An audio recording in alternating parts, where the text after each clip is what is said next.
"Do you swear to love one another until death do you part?" This is what the priest asked my wife and me at the wedding. We got married when we were 19.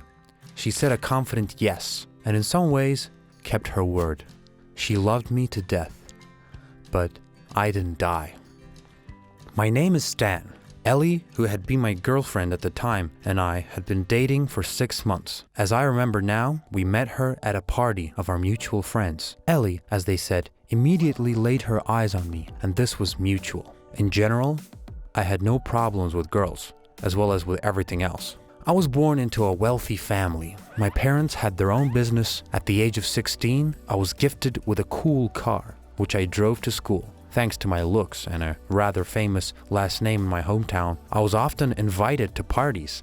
I had romances with many girls, but they all lasted no more than a week. I myself was surprised when everything got so seriously with Ellie. I told myself it was too early to get married. Life was just beginning, but I was madly in love with her. It seemed to me that she was the only one who understood me and always supported me in everything. She refused expensive gifts, always prepared food for me, and brought it to school, looked after me when I was sick.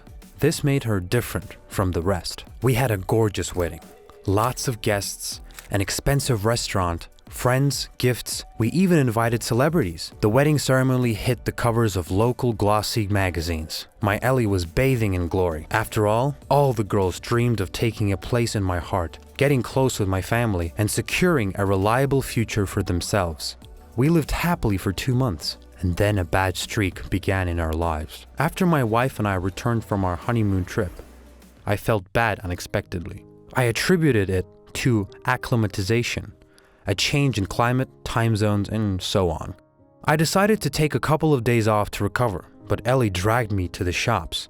The truth is that during our vacation, I promised to gift a car for her birthday, which would be in 8 months, a car that she herself would choose. I was surprised to see her behavior after these words. She spent almost the entire vacation on the internet, choosing the most pretentious vehicle for herself. And if she wasn't surfing the web, she was taking photos for social media all the time. Well, okay, I thought that she was just very happy. Generally speaking, I had a slight fever, but I had to fulfill my promise. So we went to the shops where my beloved chose herself a baby, as she would call the new car. After this expensive shopping, I dreamed of getting home as soon as possible to relax on the bed. However, Ellie said that we need to celebrate the purchase in a restaurant. So, having arrived home, we took showers, changed clothes, and went to dinner. Ellie invited friends in honor of our return and this new purchase. I was sitting at the table and felt that my temperature was rising and I was getting extremely tired. I wanted to go home, but I could not leave Ellie. She begged to sit for another hour.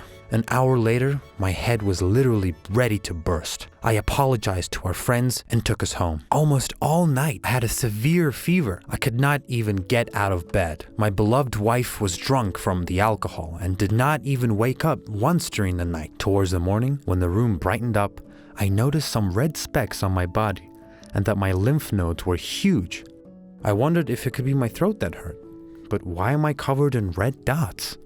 In the morning, Ellie woke up and I asked her to look after me.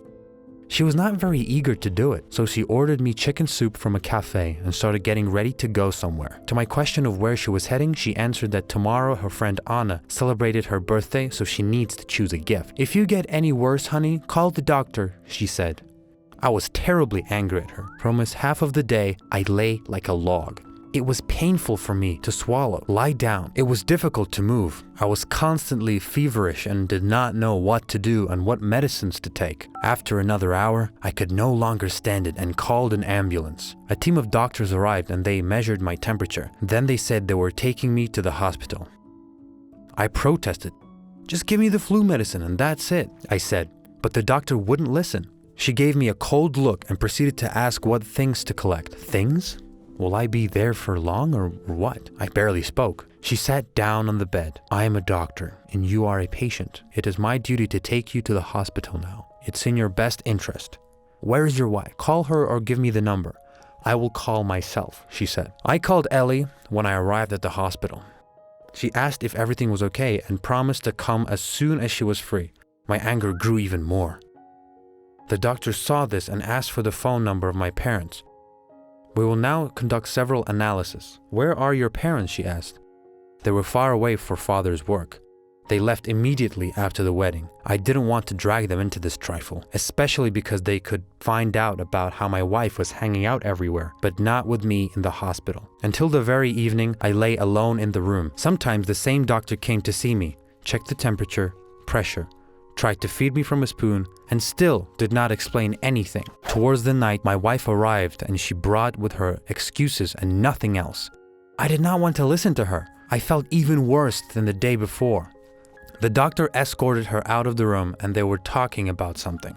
Ellie cried and asked to let her stay. It was strange when she entered my room. I asked why she was crying, but my wife could not even open her mouth. And then she supple shouted, "You are dying!" I thought, what? What is this nonsense? I have flu and you've already buried me or what? As soon as we got married, you were only interested in shopping. I shouted at her. Ellie was offended. She got up from her chair, wiped her tears, called me rude and left, promising to return tomorrow. "Oh God," I said aloud, taking a deep breath. "Did she tell you?" asked the doctor standing in the doorway, slowly entering the room. "Tell me what?" "I didn't understand anything," I replied. "My name is Lily. Let's get to know each other, Stan," she told me. I had no time for dating. I tried to be polite and said that despite her beauty, I was unable to invite anyone out in these circumstances. "This is not the point," she said. "When a patient has some health problems, big problems, we talk about this with their relatives, preferably the closest ones. If not, then with friends. In your case, your parents are not around, and your spouse is busy with other things. I am here to tell you something about your condition, but not as a doctor, but as an acquaintance." These words gave me goosebumps. Don't I just have the flu?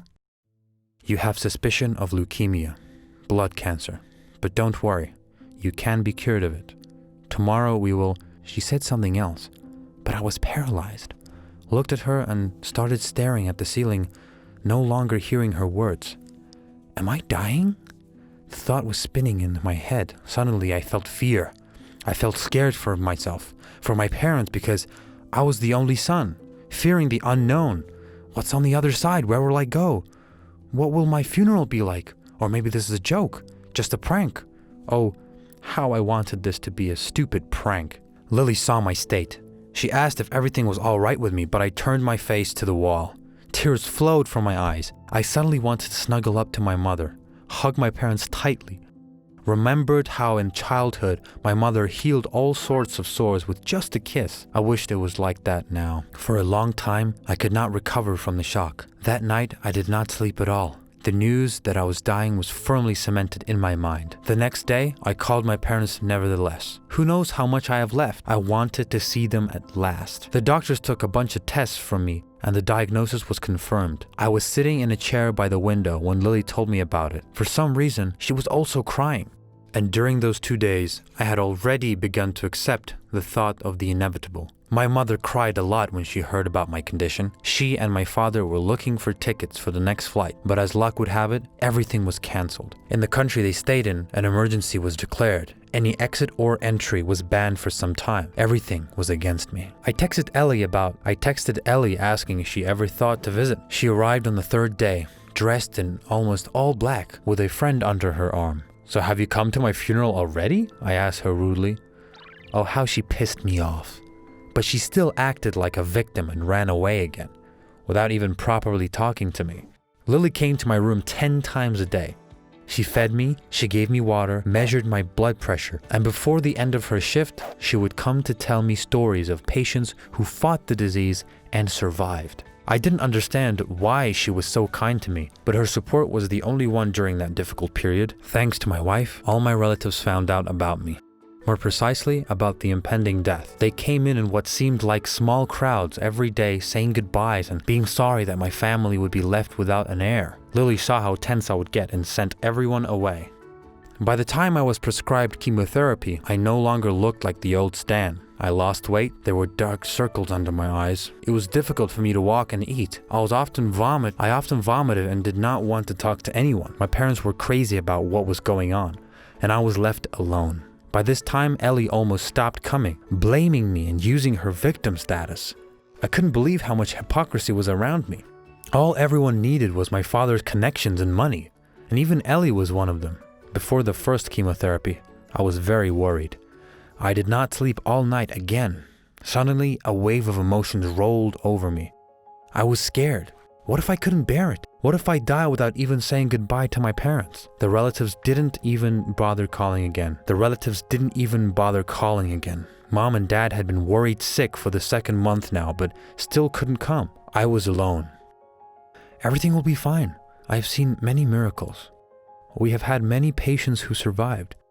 You have a chance. The main thing now is to get chemotherapy and then to have a bone marrow transplant surgery and everything will be fine, said Lily. I turned to her and realized that I was very happy to see her. In those days, she became the only person whose support gave me strength. One day I asked why she was helping me, and she just joked that handsome guys like me should live and then laughed. A bit later, she confessed that her boyfriend had leukemia. He couldn't survive. I could not save him. I tried. I really tried. And then she began to cry, very bitterly. It hurt me to see the tears and I hugged her. For the first time, Lily didn't seem as fun as mischievous as always. Everything was clear now. She did not forgive herself and decided to take revenge on death. After the first chemotherapy, I felt like I had died. It wasn't like that even when I was drinking fake whiskey with my pseudo-friends. Surprisingly, not a single friend came to me. But on Instagram, I saw what kind of parties my beloved wife had been throwing at our house. At first, I was angry with myself for the kind of person I chose for my life partner, and then realized that no one was secure from this type of stuff. The girl lost her head over money, and maybe my death convenient even. After many long months, I was finally supposed to be discharged. Ahead was a bone marrow transplant surgery. I had gotten so used to hospital walls, food, and talking to Lily. By the way, all my hair and eyebrows fell out.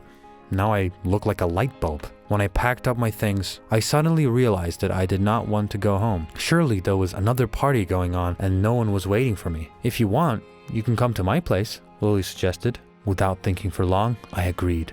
Lily had a very small, cramped apartment in a poor neighborhood. She warned me not to expect some sort of penthouse. She slept on the floor and I on the couch.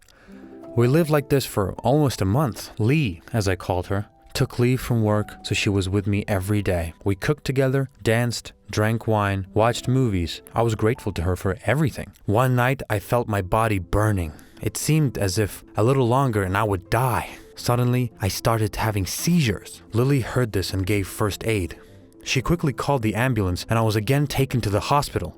The doctor said that I urgently needed a surgery, but there was still no donor. By this time, my parents arrived at the hospital, but I did not even see them. They did not recognize me. And then, after talking with the doctor in a panic, they called all their friends' relatives, asked Ellie to help find a donor offering a very large sum of money, but no one agreed. Ellie came to the hospital after learning that my parents were there. She was slightly drunk and fell asleep in a chair in the hallway. I'll be the donor. I am a right fit, Lee said. The doctor agreed. When I woke up, I saw a bright light falling on my head. The room was full of wonderful scents of lilacs. My mother loved lilac flowers. I felt warm and calm. Son, Mommy is here, Mom said softly and hugged me. Oh, how I missed her smell, her touch. According to my mom, the surgery was successful. When I asked who became my donor in the end, my mother said that God himself sent her to us. Her name is Lily, she said, wiping away the tears in her eyes. Well, what happened next? As you understand, Ellie and I got a divorce. Dad also cut ties with many relatives and fake friends. Lily and I started a new life together. By the way, we still live in her little room. She basically doesn't want to move to my penthouse. To be honest, I like it even better this way.